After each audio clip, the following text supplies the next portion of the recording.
So guys welcome back to the channel gate to byte. आज की video में we are going to study the UART and the USART communication with their description in AVR micro controllers. मैं आपके इसमें register description के बारे में और इनके ब्लॉक डायग्राम के बारे में बताऊंगा।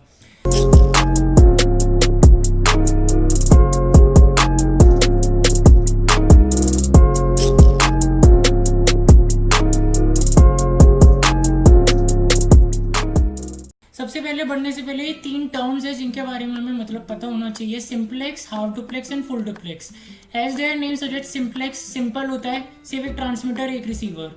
ना ही डिवाइस ए सिर्फ डिवाइस बी को सिर्फ ट्रांसमिट ही कर सकता है, डिवाइस ए ना ही रिसीव कर सकता है कुछ और ना ही डिवाइस बी को ट्रांसमिट कर सकता है।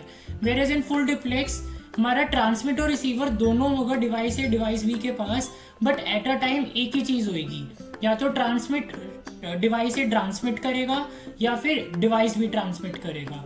Where in full duplex we can do both the operation simultaneously, एक ने भेजा दूसरे ने भी भेजा और दोनों एक साथ रिसीव भी कर रहे हैं। Okay, so this is half duplex, full duplex and simplex. AVR micro controllers में we have full duplex communication. Now UART और यूज आर्ट और यू आर्ट, जैसे देखो यूज आर्ट और यू आर्ट में मैंने लास्ट टाइम भी बताया था। ये वाला स्लाइड में इस पर इसलिए लाया क्योंकि एवीआर माइक्रो कंट्रोलर्स के डाटा शीट में यू आर्ट मेंशन नहीं होता है, यूज आर्ट मेंशन होता है बाय, अगर आप उसके टेक्निकल पैरामीटर्स में देखोगे। सो यूज आर्ट हमारा जो होता है सिंक्रोनस और असिंक्रोनस दोनों ऑपरेशंस हमारे एवीआर माइक्रो कंट्रोलर्स में होते हैं, but for the time being we will concentrate only on the asynchronous mode where we have only a start bit, data bit and the parity bit and stop bit kind of things. There is no need of any clock line to monitor our data pins. Okay, now अब इसके block diagram को समझते हैं। now see अब क्या होता है in AVR microcontrollers for full duplex communication we have two registers, transmit shift register and the receive shift registers. These both shift registers are directly connected to the buffer registers और इन buffer registers पर ही हमारा data आके store या मतलब पहले data इधर आके हमारा एक्यूमुलेट होता है इन बफर रजिस्टर्स पर आके। ओके, स्टोर नहीं मतलब स्टोर भी होता है और एक्यूमुलेट इकट्ठा इधर होता है। So this is receive data buffer register and this is transmit data buffer register. Now both the receive shift register and the transmit shift register का जो इनपुट एड्रेस होता है ना, जो एक पेरिफेरल है, एक पेरिफेरल रजिस्टर है, so these both are pointing to the same buffer same register which we called as user data register और यूडीआर, जो ये होता है। सो अब मेरा देखो कम्युनिकेशन का फ्लो कैसे होता है।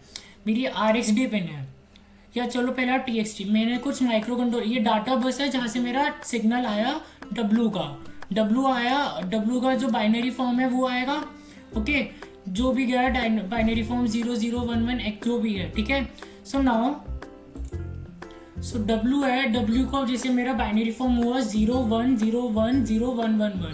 सो फर्स्ट ऑफ ऑल मैंने जब डाटा बस पर मैंने प्रोग्राम में लिखा है serial.println w। सो डाटा बस के अंदर मेरी जो जाएगा दो signals will be 01010111।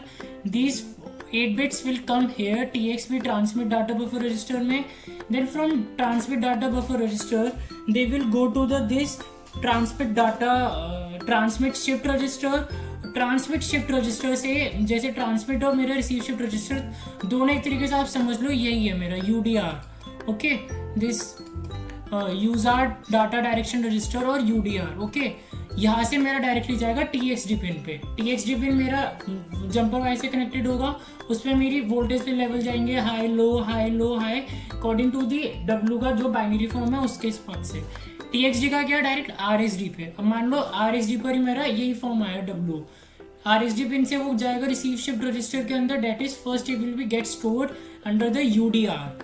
From UDR it will go to the receive data buffer register RXB से जो जाएगा डाटा बस के अंदर, जो यहाँ से डायरेक्ट मेरा माइक्रो कंट्रोलर की मेमोरी के अंदर जाएगा। So this is how the program flow of my UART communication is done. अब एक बार इसकी माइक्रो डाटा शीट पे खोल के एक बार इसके और ब्लॉक डायग्राम को थोड़ा इन डिटेल समझते हैं। नाउ सी गाइस, ये मेरे एटमेगा 2560 की डाटा शीट है अब इसकी डाटा शीट पे जाके अगर मैं यूज आर्ट का ब्लॉक डायग्राम खोलूंगा, सो सी थोड़ा ना इसको समझते हैं, बहुत आसान है, जितना कॉम्प्लिकेटेड दिख रहा है उतना है नहीं। ओके, सो लाइक सबसे पहले देखो, इसको आप 3 पार्ट में डिवाइड कर दो, clock generator, transmitter and receiver. Okay okay, clock generator, transmitter and receiver. Okay, clock generator क्या है, तो जो मेरी बॉड रेट जनरेट करेगा, 9600 बीपीएस में कर रहा हूँ तो वो मेरी बॉड रेट जनरेट करेगा from this system frequency. Like this will determine कि मैं कितना फास्ट बोल रहा हूँ, कितनी फास्ट मेरा कम्युनिकेशन होगा। Then the comes the transmitter part. अब देखो, अब मैंने जैसे उसमें बताया था, ये मेरा डाटा बस है। ओके, डाटा बस से डाटा आया, डब्ल्यू आया, डब्ल्यू डायरेक्टली मेरा स्टोर हुआ यूडीआर में।